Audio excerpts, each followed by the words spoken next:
You meet someone and within weeks you are certain this is it.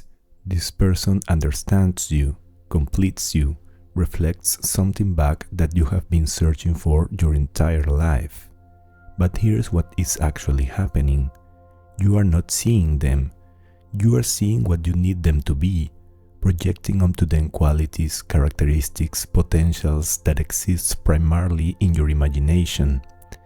This is the fantasy bond, and it feels like love, feels like connection, feels like finally being seen. But you are not being seen. You are being used as a screen, a surface onto which someone projects their internal image of the ideal partner, and you are doing the same to them. Jung called this anima and animus projection, the unconscious image of the opposite or the qualities you have not integrated projected onto another person. You fall in love with your own projection, and when the person fails to conform to it, you experience betrayal. But they did not betray you. They were never who you thought they were. You were in love with an idea, and ideas, when confronted with reality, dissolve. This is why disappointment is not occasional, it is inevitable. Today, we investigate projection and idealization through Jungian psychology. We explore how Carl Jung's concepts of anima and animus explain the phenomenon of falling in love with projected images, why people resist seeing their partners clearly, and what happens when the fantasy bond collapses under the weight of reality. Jung observed that individuals carry unconscious images of the opposite, what he termed anima in men, the feminine aspect, and animus in women, the masculine aspect. In modern Jungian work, this has evolved beyond binary gender to represent the qualities a person has not integrated regardless of gender identity. These internal images, according to Jung's framework, are projected onto potential romantic partners.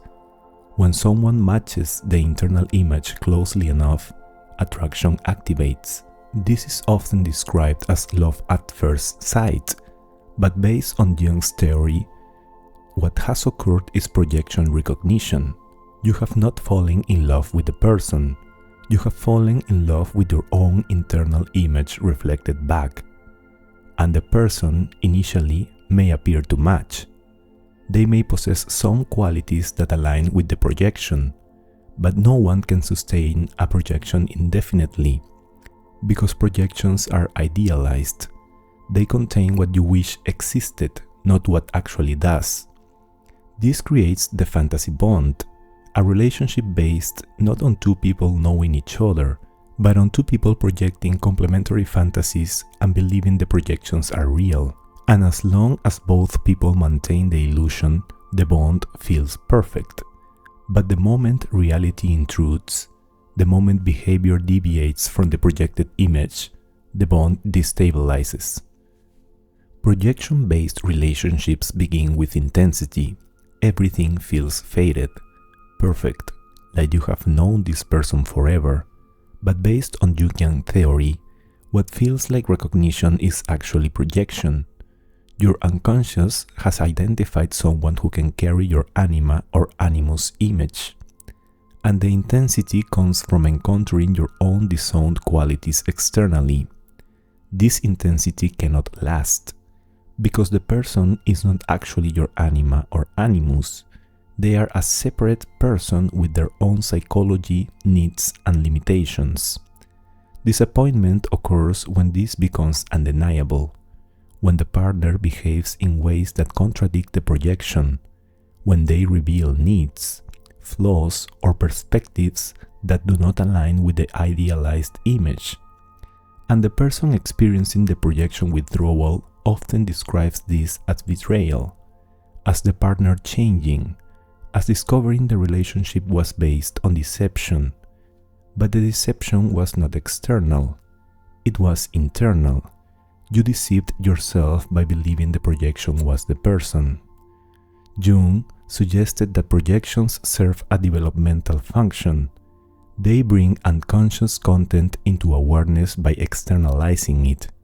When you project your anima or animus onto someone, you are encountering qualities you need to integrate within yourself.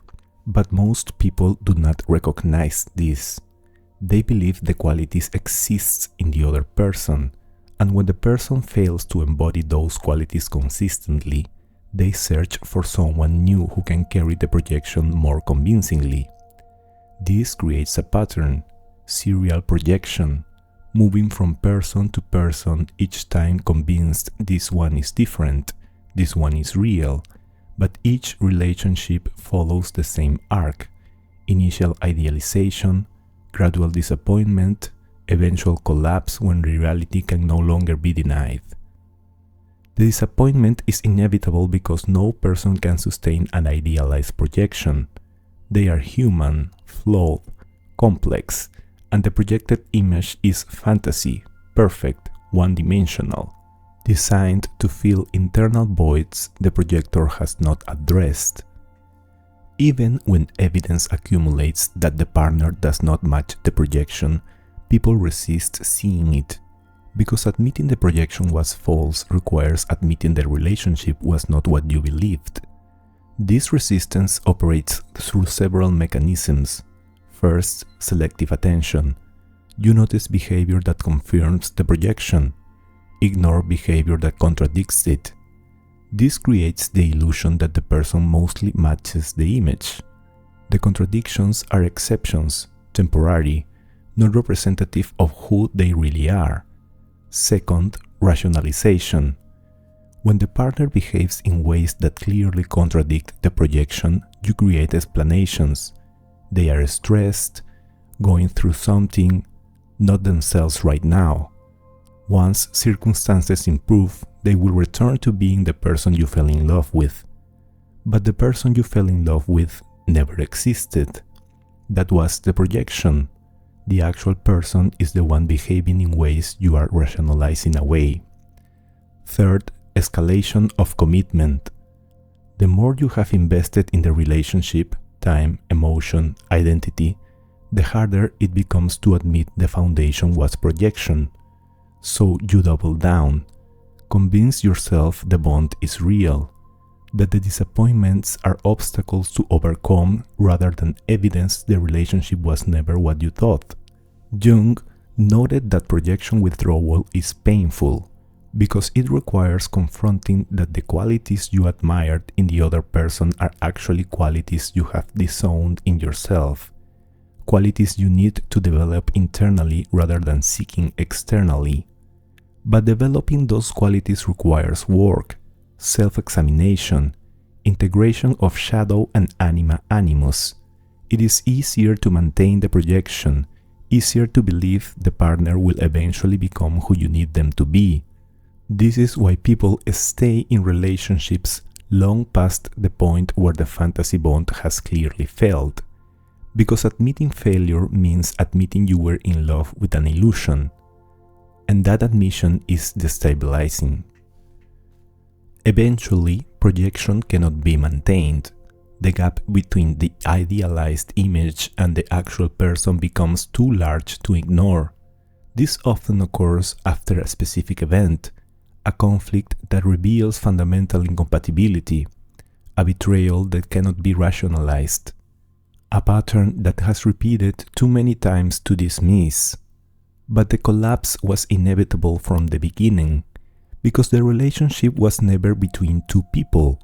It was between two projections, and projections, when confronted persistently with contradictory evidence, dissolve. The collapse feels catastrophic, not because you have lost the person, but because you have lost the fantasy, the hope that this relationship would fill the internal void, that this person would provide what you have been unable to provide yourself. And with the collapse comes grief, not for the actual relationship, but for the imagined one, the one that existed only in projection. Jung suggested this collapse, while painful, is necessary for growth, because only when projection is withdrawn can you see the person clearly, and only when you see them clearly can you decide whether an actual relationship based on reality rather than fantasy, is possible. Some relationships survive projection withdrawal. Both people recognize what occurred, work to see each other accurately, build something based on who they actually are rather than who they imagined each other to be.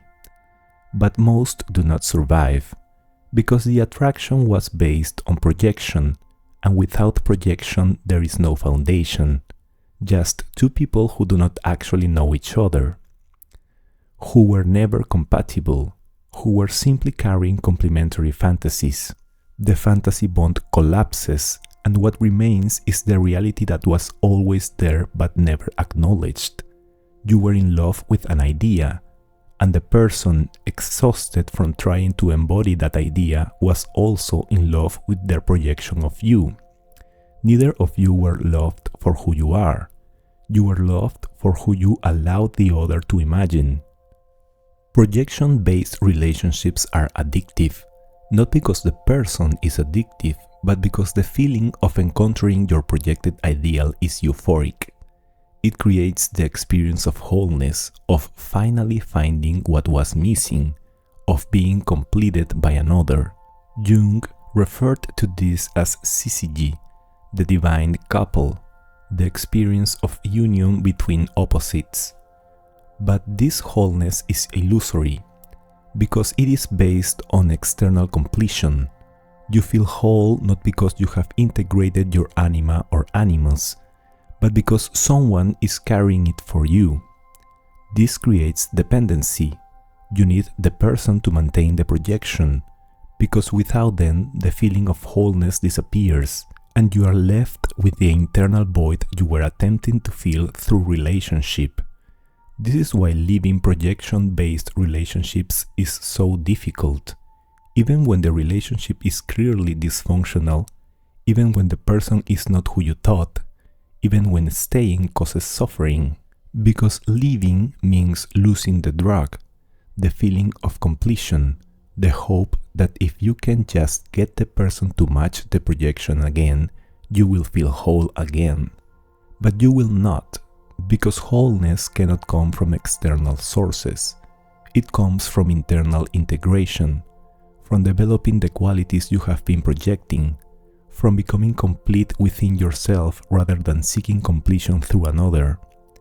Jung's work suggests the path forward is withdrawing projection, recognizing that the qualities you admire in your partner are qualities you need to develop in yourself, that the anima or animus is not out there, it is in here, and until you integrate it, you will continue seeking it externally.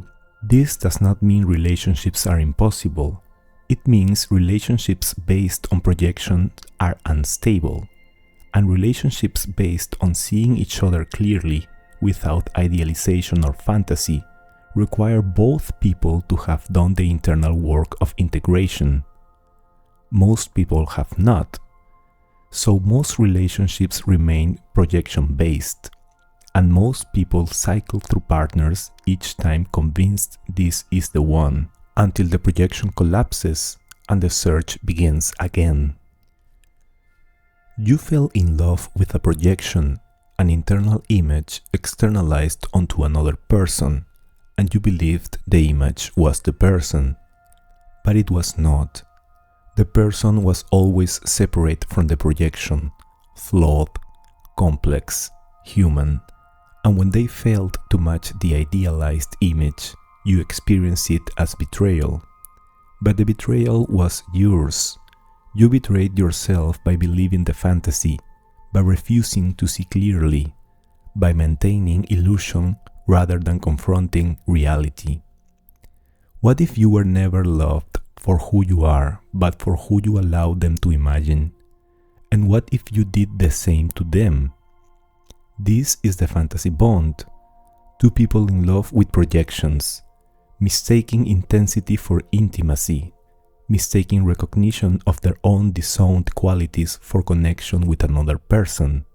The bond was never real. It was maintained through mutual agreement to ignore reality. And when one person stopped ignoring it, The bond collapsed. This is not failure. This is what happens when projection meets reality. The question is, will you recognize it? Will you see that what you call love is often projection? That the intensity you seek is often the encounter with your own internal image externalized? And will you do the work of integration, of developing the qualities you have been seeking in others, of becoming whole within yourself so relationships can be about connection rather than completion? Over the next week, examine your attractions. What qualities draw you to certain people? And are those qualities you lack in yourself? Are you seeking external completion? Projection is not love. It is dependency. And dependency, no matter how intense, is not connection.